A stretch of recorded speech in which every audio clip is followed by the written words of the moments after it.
तो this is exercise 2B intro of chapter 2 polynomials class 10th NCERT maths. और इस प्रश्नावली में हमें पढ़ना है बहुपद के शून्यांक के बीच में संबंध। ठीक है, आपको शून्यक पता होगा कि किसी भी बहुपद का शून्य क्या होता है, चर x का वह मान जिसके लिए px यानी बहुपद का मान कितना हो जाता है, शून्य हो जाता है, उसे हम क्या कहते हैं, उस चर x का जो मान होगा वही क्या कहलाएगा, आपका बहुपद का शून्य कहलाएगा। और गुणांक आपको पता है, कोई भी मान लीजिए कि एक घाती यहाँ पे रैखिक बहुपद है, उसके जो चर पद होता है, चर पद के साथ जो जुड़ा हुआ होता है उसे हम क्या कहते हैं, गुणांक कहते हैं। अगर कोई द्विघाती बहुपद मान लीजिए कि ax square plus bx plus c equals to 0, कोई px कोई भी बहुपद है, अभी हम जीरो की बात नहीं करते हैं, तो जो x स्क्वायर के साथ जुड़ा हुआ है ये a, इसे हम बोलते हैं गुणांक। जो b जो जुड़ा हुआ है x के साथ, इसे बोलते हैं हम गुणांक। ठीक है ना, और ये तो अचर पद है। ठीक, ये होता है आपका गुणांक। तो हमें गुणांकों और शून्यकों के बीच में संबंध स्थापित करना है। संबंध स्थापित करने से मतलब सिंपल इतना है कि मुझे कोई इसमें से एक दिया रहेगा, एक या दो दिया रहेगा, ये शून्य दिया रहेगा तो मुझे गुणांक ज्ञात करना होगा, और गुणांक दिया होगा तो शून्य ज्ञात करना होगा, संबंध स्थापित करना है। ऐसा समझ जाइए कि इन दोनों के बीच में एक सूत्र स्थापित करना है। ठीक है, तो देखिए, जैसे मान लीजिए कि कोई भी बहुपद है आपका, कोई भी बहुपद मान लीजिए कि px एक बहुपद है, 3x माइनस 2, 3x प्लस 2 एक बहुपद है। ठीक, और मुझे इसका शून्य ज्ञात करना है। तो आपने पिछली वीडियो में पढ़ा होगा कि जब शून्य ज्ञात करते हैं तो px को किसके बराबर रखते हैं, शून्य के बराबर रखते हैं। तो ये हो जाएगा 3x प्लस 2 इक्वल्स टू 0, तो ये 3x इक्वल टू माइनस 2 मिलेगा। ठीक है, तो x इक्वल टू आ जाएगा -2/3। ठीक है, यहाँ पे आ गया x, और ये x का मान जो है -2/3, ये क्या है आपका शून्यक है, किसका, इस बहुपद का। ठीक, यहाँ तक तो समझ में आ गया। ठीक ना, अब इसे मैं चाहूँ तो जनरली रूप में लिख सकता हूँ, क्या, देखिए x बराबर माइनस सिंबल तो है ही, दो क्या है, दो अचर पद है, तो मैं इसे लिख सकता हूँ अचर पद, बट्टे में 3 क्या है, x का गुणांक, x का गुणांक। ठीक है, तो अगर मुझे जनरल रूप में लिखना हो तो मैं रैखिक बहुपद के लिए, सब रैखिक बहुपद की बात कर रहे हैं, पिछली वीडियो में ये बताया था लेकिन फिर भी मैं बता दे रहा हूँ इस भी वीडियो में। ठीक है, रैखिक बहुपद के लिए। ठीक, तो अगर रैखिक बहुपद के लिए शून्य की बात की जाए तो x इक्वल टू माइनस अचर पद लिखेंगे और बटे में x का गुणांक लिख देंगे, आपका वो शून्यक हो जाएगा। ठीक ना, अगर कोई भी रैखिक बहुपद, ये तो मान लीजिए कि किसी निश्चित यहाँ पे बहुपद दिया हुआ है, ये किसी तरह का बहुपद हो सकता है। अगर मैं किसी जनरल बहुपद की बात करूँ तो बहुपद को कैसे दिखाते हैं, देखिए बहुपद मान लीजिए कि यहाँ पे कोई px बहुपद है, ax प्लस b, और आपको पता है a नॉट इक्वल टू 0, क्योंकि अगर a 0 हो जाएगा तो ये आपका अचर बहुपद हो जाएगा, रैखिक बहुपद नहीं रह जाएगा। ठीक, ये बात समझ में आ गई। ठीक ना, अब यहाँ पे मुझे x का मान निकालना है, यानी शून्यक निकालना है, तो मैं x इक्वल टू क्या लिखूंगा, माइनस का b बट्टे में a। ठीक है, ये आपको ध्यान रखना है कि किसी भी रैखिक बहुपद का शून्यकों और गुणांकों के बीच में जो संबंध होता है x equal to minus b upon a होता है। और ये जो सूत्र है आपको, ये किसी भी रैखिक बहुपद के लिए मान्य है, किसी भी रैखिक बहुपद के लिए। आप कोई भी रैखिक बहुपद ले लीजिए, जैसे मान लीजिए कि मैं px इक्वल टू ले रहा हूँ 3x माइनस 4। ठीक, अब यहाँ पे मुझे x का मान निकालना है, तो मुझे पता है कि x इक्वल टू माइनस अचर पद बट्टे में x का गुणांक। ठीक है, इसे minus b upon A B कहा जाता है। ठीक, तो x इक्वल टू, अब सवाल ये है कि अचर पद यहाँ पे -4 है या फिर 4 है। ठीक है, तो आपको ध्यान देना है, जब कभी भी तुलना करनी हो, जब कभी भी आपको कंफ्यूजन आ जाए कि 4 है कि -4 है, वहाँ पे आप क्या करोगे, जो जनरल इक्वेशन है, जो सामान्य इक्वेशन है, यहाँ पे जो सबसे पहले यहाँ पे जो px equal to ax plus b a not equal to 0, ये वाली समीकरण को से तुलना करेंगे। यहाँ पे देखिए, यहाँ पे प्लस लिखा हुआ है ना, मुझे यहाँ पर प्लस चाहिए, मैं क्या करूँ, मैं इसे ऐसे लिख सकता हूँ 3x प्लस माइनस का 4, है कि नहीं। अब जो b का मान है वो क्या है आपका -4 है, तो माइनस तो यहाँ पे है, अब b के जगह पे -4 मैं पुट करूँगा तो माइनस तो पहले से ही है, -4 अपॉन a की जगह पे क्या है आपका 3 है, ठीक है। तो ये आ जाएगा 4/3 x इक्वल टू, अब x का मान यहाँ पे आप रख के देख सकते हैं कि यहाँ पे अगर x का मान अगर आप 4/3 रखते हैं तो आपका ये कैंसल आउट होकर 0 आ जाएगा, ठीक है। बात समझ में आ गई। ये तो हो गया रैखिक बहुपद के लिए, ठीक। और चूंकि इस जो आपकी ये प्रश्नावली है 2B डॉक्टर मनोहरे की डॉक्टर मनोहरे की जो ये प्रश्नावली है 2B बहुपद की, उसमें जो है आपको द्विघात बहुपद के बारे में बताया गया है। द्विघात बहुपद के लिए शून्यांकों और गुणांकों के बीच में संबंध स्थापित करना है। तो हमें ये इस प्रश्नावली में नहीं पढ़ना है, लेकिन फिर भी कभी काम आ सकता है, इसलिए मैंने आपको बता दिया है, ठीक है। अब देखो भाई, इसको मैं मिटा रहा हूँ, ठीक है। जिसको नोट करना वो नोट कर लीजिए। अब हमें किसी द्विघात बहुपद के शून्यकों और गुणांकों के बीच में संबंध स्थापित करना है, ठीक है। तो मान लीजिए कि कोई भी एक द्विघात बहुपद px equal to ax² plus bx plus c, यहाँ पे आपका जो a होगा वो नॉट इक्वल टू 0 होना चाहिए। क्यों वो मैं बार बार बताता हूँ कि ये लिखना जरूरी होता है, ठीक है। क्योंकि अगर a 0 के बराबर हो जाएगा तो ये रैखिक बहुपद हो जाएगा, ठीक ना। क्योंकि x² वाला टर्म हट जाएगा, पद हट जाएगा, तो ये रैखिक बहुपद हो जाएगा। बात समझ में आ गई। तो ये a नॉट इक्वल टू 0 होना चाहिए। अब देखिए यहाँ पे ये इतना हो गया, ठीक है। अब x² का गुणांक a है और x का गुणांक b है और ये अचर पद है। c क्या है यहाँ पे अचर पद है, चाहे तो आप लिख सकते हैं अचर पद, ठीक। ये आपका अचर पद हो गया, ठीक है, कोई दिक्कत नहीं है। अब हमें इसके शून्यांकों और गुणांकों के बीच में संबंध स्थापित करना है। तो देखिए यहाँ पे x की सबसे बड़ी घात कितनी है 2 है, ठीक है। यानी ये जो बहुपद है इसकी घात कितनी है, बहुपद की घात बताया गया था, बहुपद की घात कितनी है 2 है। जितनी बहुपद की घात है अधिक से अधिक उतने ही शून्यक हो सकते हैं, उससे कम हो जाए लेकिन उससे ज़्यादा नहीं हो सकते। ऐसा नहीं है कि यहाँ पे द्विघात बहुपद है तो यहाँ पे शून्यकों की संख्या 3 हो जाएगी, ठीक है, 2 ही होगी, अधिक से अधिक 2 हो सकती है। तो मैं मान ले रहा हूँ px बहुपद के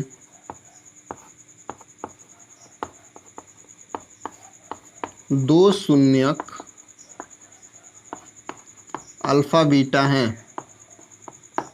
दो शून्यक क्या है अल्फा बीटा है। चूंकि ये द्विघात बहुपद है तो इसके दो शून्यक हमने मान लिया क्या अल्फा और बीटा है, ठीक है।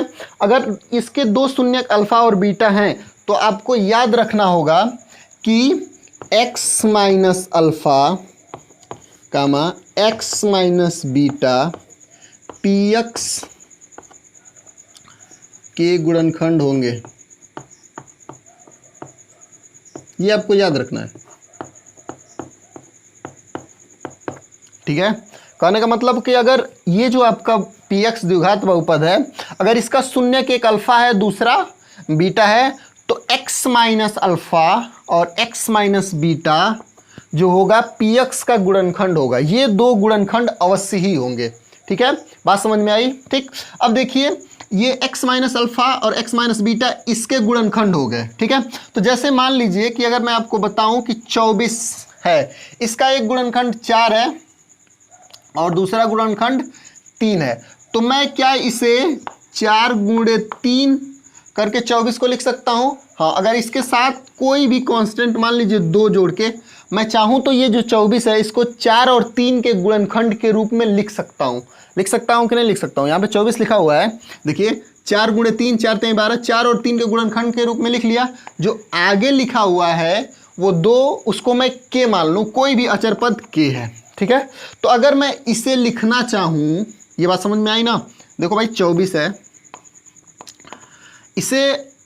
इसका 2 गुणनखंड 4 और 3 है, ये बात मानते हो ना, ठीक। तो यहाँ पे मैं 24 को 4 और 3 के रूप का लिखना चाहता हूँ, तो मैं k इंटू 4 इंटू 3 लिख रहा हूँ, ठीक है। अब k का मान कितना होगा, यहाँ पे 2 होगा, है ना। यहाँ से मुझे पता है k का मान 2 होगा, 2 भी हो सकता है, 3 भी हो सकता है, कुछ भी हो सकता है, ठीक है, अकॉर्डिंग कि यहाँ पे क्या लिखा हुआ है, ठीक ना। तो ये इतना हो गया। ठीक, सेम टू सेम अगर मैं इसे इस रूप में लिखना चाहूं तो मैं क्या लिखूंगा, ax square plus bx plus C equals to x minus alpha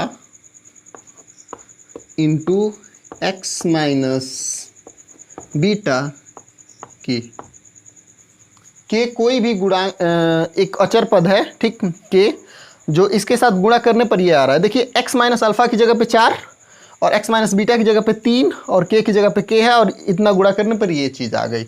इतनी बात समझ में आ गई? आ गई समझ में? ठीक ना। अगर इतनी बात समझ में आ गई तो इसका गुणा कर लेते हैं। तो k को रहने देते हैं अभी फिलहाल।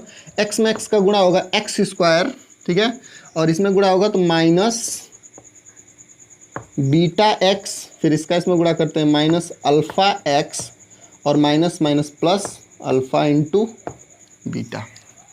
ठीक है, बात समझ में आ गई? ठीक, अब यहाँ पे देख लीजिए, ये तो आपका रहा k into x square minus common कर लेते हैं और इसे alpha plus beta into x कर लेते हैं। कोई दिक्कत है? ठीक है, हमने इन दोनों में से माइनस कॉमन लिया और साथ में माइनस एक्स ले लिया, फिर एक्स को इधर कर लिया। ठीक है ना, और ये इतना हो गया। इसे बड़ा कोष्टक करते हैं क्योंकि दो छोटा कोष्टक हो जा रहा है। ठीक है ना, तो इसे बड़ा कोष्टक कर लेते हैं और प्लस अल्फ़ा इंटू बीटा। यहाँ तक कोई दिक्कत है? यहाँ तक किसी को कोई दिक्कत है? नहीं ना। ठीक, उसके बाद से देखिए आगे। हाँ, ठीक, तो देखिए यहाँ पे इतना हो गया। ठीक, उसके बाद से हम क्या करते हैं, के का गुणा कर लेते हैं। ठीक ना, तो के का गुणा कीजिए, जगह तो कम पड़ रही है लेकिन फिर भी के का गुणा करेंगे तो आपको क्या मिलने वाला है, यहीं पे करते हैं इसके पहले। के x square minus alpha plus beta into के एक्स प्लस के अल्फ़ा बीटा। इतनी बात समझ में आ गई? किसको समझ में नहीं आया? इतना आया ना। हमने क्या किया, सबसे पहले हमने देखा कि अगर कोई भी द्विघात बहुपद ax square plus bx plus c रूप का है तो इसे अगर इसका दो शून्यक अल्फा और बीटा है तो x माइनस अल्फा और x माइनस बीटा px का एक गुणनखंड होगा। ये याद करने वाली चीज़ है। ठीक, उसके बाद से हमने देखा, हमने आपको बताया कि आप एक काम करेंगे कि जो आपका ax square plus bx plus c है उसको x माइनस अल्फा और x माइनस बीटा के गुणनखंड के रूप में लिख सकते हैं। ठीक है, उसके बाद से गुणनखंड के रूप में लिखने के बाद मैंने यहाँ पे एक के कांस्टेंट अचर पद जोड़ दिया ताकि इतना मिल सके। ठीक, उसके बाद से हमने क्या किया, इन दोनों का गुणा किया, आपस में गुणा करके और अल्फ़ा प्लस बीटा को एक पास रखा, ये x हुआ और ये अल्फ़ा इंटू बीटा हो गया। फिर हमने के का गुणा अंदर किया तो के एक्स स्क्वायर माइनस का अल्फ़ा प्लस बीटा इंटू के एक्स प्लस के अल्फ़ा बीटा आपको प्राप्त हो गया। ठीक है, इतनी बात अगर समझ में आ गई है तो आगे देखते हैं। एक काम करते हैं, इन दोनों को, इन तीनों को लिखते हैं पहले। ए दिख रहा है सबको? थोड़ा नीचे लिखते हैं। A x square plus b x plus C equals to k x square minus alpha plus beta into x plus k into alpha beta. कोई दिक्कत नहीं ना। अब तुलना कर लेते हैं। तुलना करने पर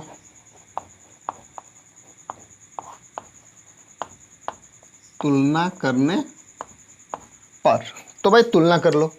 तो तुलना कर लेते हैं। एक्स स्क्वायर से एक्स स्क्वायर की तुलना करेंगे तो ए इक्वल टू क्या मिलेगा आपको, के मिलने वाला है कि नहीं, है ना। और अगर x से x की तुलना करें तो b इक्वल्स टू क्या मिलने वाला है, माइनस, यहाँ पे k छूट गया है क्या, यहाँ पे k छूट गया है, सॉरी, यहाँ पे k रहेगा। ठीक है, तो b इक्वल टू आपको मिलने वाला है minus alpha plus beta into के, ठीक है। और c बराबर आपको मिलने वाला है, c बराबर मिलने वाला है आपको, वाइट से लिख देते हैं, c बराबर आपको मिलेगा, c बराबर देखिए k into alpha into beta. ये बात समझ में आ गई, ठीक है। अब एक काम करते हैं, देखो यहाँ से k इक्वल टू ए रखते हैं, यहाँ पे k इक्वल टू क्या रखेंगे, a, और इसको इधर लाएंगे तो आपको क्या मिलने वाला है, देखिए ध्यान से, ये b के नीचे आ जाएगा, ये b के क्या आ जाएगा, नीचे आ जाएगा, तो b बट्टे k, और k का मान क्या है, a है, b बट्टे a equal to minus alpha plus beta, और ये माइनस वाला यहाँ पे ला देंगे तो ये माइनस यहाँ पे हो जाएगा, तो आपको क्या मिल गया, alpha plus beta equal to minus b upon a, ठीक है ना। तो हमें एक चीज़ मिली, alpha plus beta equal to minus b upon a, एक चीज़ मिल गई हमें यहाँ पे, एक संबंध मिल गया, ठीक। दूसरा संबंध देखते हैं, इसको इधर लाते हैं के को, तो ये c बट्टे के मिलेगा equal to alpha into beta, और k का मान a है, तो c upon a equal to alpha into beta, ठीक है ना। ये दो हमें सूत्र मिल गए, alpha plus beta equal to minus b upon a, और alpha into beta equal to c upon a. ये बात समझ में आ गई, इतनी बात समझ में आ गई, ठीक है। तो दो ये सूत्र हमने छोड़ दिया है, ठीक है, इसे हमने नहीं हटाया है यहाँ से, क्योंकि इसका काम पड़ने वाला है हमें, alpha plus beta equal to minus b upon a, और alpha into beta equal to c upon a, ठीक है। एक हम क्वेश्चन लेते हैं, कह रहा है रूट में 3x स्क्वायर, रूट में 3x स्क्वायर, ध्यान दीजिए ये ऐसे, रूट में 3x square plus 11x plus 6 root में 3 के शून्य ज्ञात कीजिए, और शून्य को तथा गुणांकों के बीच में संबंध स्थापित सत्यता की जांच कीजिए, ठीक है। ये कह रहा है कि बहुपद है px इक्वल टू रूट में 3x square plus 11x plus 6 root में 3, इसके बहुपद के शून्य ज्ञात करने हैं, ठीक है। बहुपद के शून्य ज्ञात करने हैं, मतलब मुझे अल्फा और बीटा ज्ञात करना है, क्लियर है, ठीक। तो हमें क्या करना है, देखिए सबसे पहले हम अल्फा प्लस बीटा निकाल सकते हैं, और अल्फा इंटू बीटा भी निकाल सकते हैं, या फिर सिंपली आप हल कर सकते हैं। सबसे पहले हम हल करने की कोशिश करें, ठीक है, मध्य पदों को दो भागों में तोड़कर हल करेंगे इसको, ठीक है। तो मैं येलो चाक यूज करूँगा, और यहाँ पे आप देखो क्या करते हैं, जो मध्य पद है उसको दो भागों में तोड़ते हैं, मध्य पद को दो भागों में तोड़ेंगे, ठीक, और ऐसे तोड़ेंगे कि इन दोनों के गुणनफल और इन दोनों का योगफल, मध्य पद को ऐसे दो भागों में तोड़ेंगे कि उन दोनों का गुणनफल इन दोनों के गुणनफल के बराबर हो जाए। कहने का मतलब कि एक्स स्क्वायर का गुणांक इंटू जो अचर पद है इसका गुणा, ये जो बीच वाले को ऐसे तोड़ेंगे दो पदों में, उसके गुणनफल के बराबर हो जाए, ठीक है। तो देखिए इन दोनों का गुणा करूंगा तो कितना आएगा, 6 3 18, ठीक है। 18 को ऐसे तोड़ो कि 11 है, 9 दूनी 18, 9 2 11, ठीक है ना। तो ये हो जाएगा रूट में 3x square plus 9x plus 2x plus 6 root में 3, क्लियर है, ठीक। अब इन दोनों में से क्या कॉमन लिया जाए, x तो कॉमन आ रहा है, रूट में 3 भी कॉमन ले लीजिए, रूट में 3x, ठीक है ना। तो यहाँ पे तो रूट में 3 बाहर चला गया, x बचा, और यहाँ पे बचा कितना, 3 रूट में 3, क्लियर है, ठीक ना। प्लस यही चीज़ तो यहाँ पे रहेगी, x प्लस 3 रूट में 3, अचर पद से अचर पद में भाग दूंगा तो 3 दूनी 6, 2 बार भाग जाएगी, ठीक। तो ये हो जाएगा x प्लस 3 रूट में 3, एक कोष्टक में, दूसरे कोष्टक में रूट में 3x प्लस 2, ठीक है, इक्वल्स टू 0,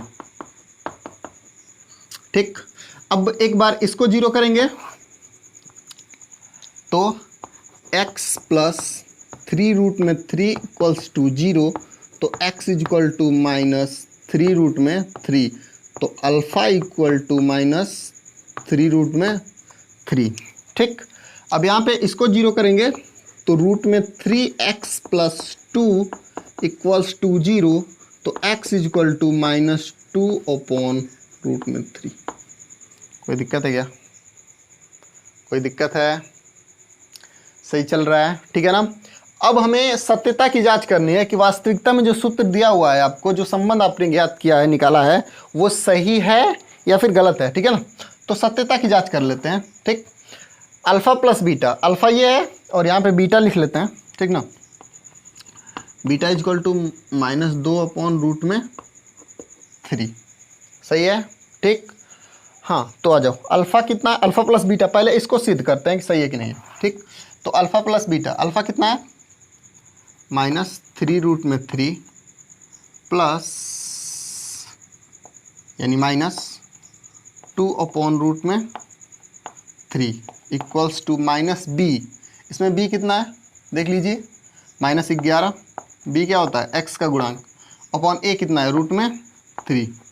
ठीक, इसका इसमें गुणा कीजिए तो आपको क्या मिलेगा, -3 रूट में और 3 रूट में, 3 हो जाएगा 9, -2/√3 इक्वल्स टू -11/√3। ठीक है, तो ये -11/√3 इक्वल्स टू -11/√3 दोनों सही आया, दोनों बराबर आया। इसका मतलब alpha plus beta equal to -b/a सही है। ठीक, और गुणा करके भी देख लेते हैं। ठीक, तो अल्फा आपका कितना है, -3√3 इंटू बीटा कितना है, -2/√3 इक्वल्स टू सी कितना है आपका, सी आपका है 6√3 अपॉन ए कितना है आपका √3। ठीक है, तो √3 से √3 यहाँ कैंसल आउट, यहाँ भी cancel out, minus minus plus, 6 equals to 6 है कि नहीं है। ठीक, कोई दिक्कत है नहीं ना, समझ में आ गई ये बातें, क्लियर है, ठीक ना। ऐसे सत्यता की जांच करते हैं, ठीक ना।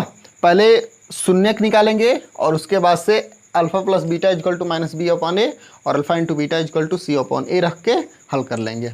कोई दिक्कत है, इसको नोट कर हो गया होगा। ठीक, अब इसके विपरीत एक क्वेश्चन दिया जाता है, मैं क्वेश्चन पहले लिख ले रहा हूँ तब फिर बता रहा हूँ मैं आपको। NCERT का क्वेश्चन है, example number 7,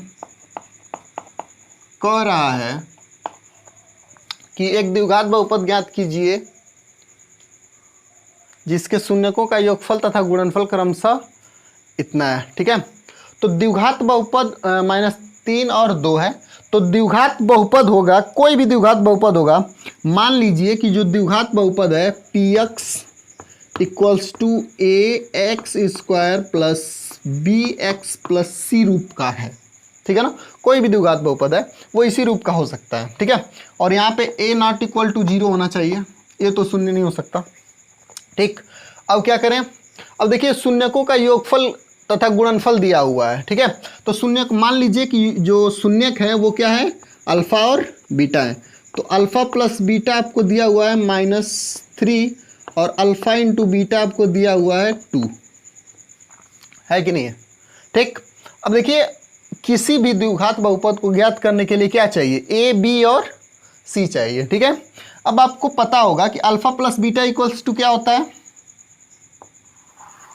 alpha plus beta equals to alpha plus beta equals to -b/a। ठीक है, अल्फा प्लस बीटा क्या है, -3, तो b इक्वल्स टू 3a मिलेगा, मिलेगा कि नहीं, b इक्वल्स टू क्या मिल गया आपको, 3a मिल गया। ठीक, और अगर अल्फा इंटू बीटा की बात की जाए तो ये किसके बराबर होगा, 2 के बराबर, और ये होता है c/a इक्वल्स टू 2, तो ये c इक्वल टू मिलेगा आपको 2a। ठीक है, इसे मान लीजिए समीकरण नंबर 1, समीकरण नंबर 2। b और c को समीकरण नंबर 1 और 2 को देखिए क्या मिल रहा है, b इक्वल टू 3a और c इक्वल टू 2a मिल रहा है। ठीक ना, यानी b बराबर 3a होगा और c बराबर 2a होगा। मतलब ये हुआ कि जो b और c का मान है वो किस पे निर्भर कर रहा है, a पे निर्भर कर रहा है। अगर a बराबर 1 रखा जाए, रखने पर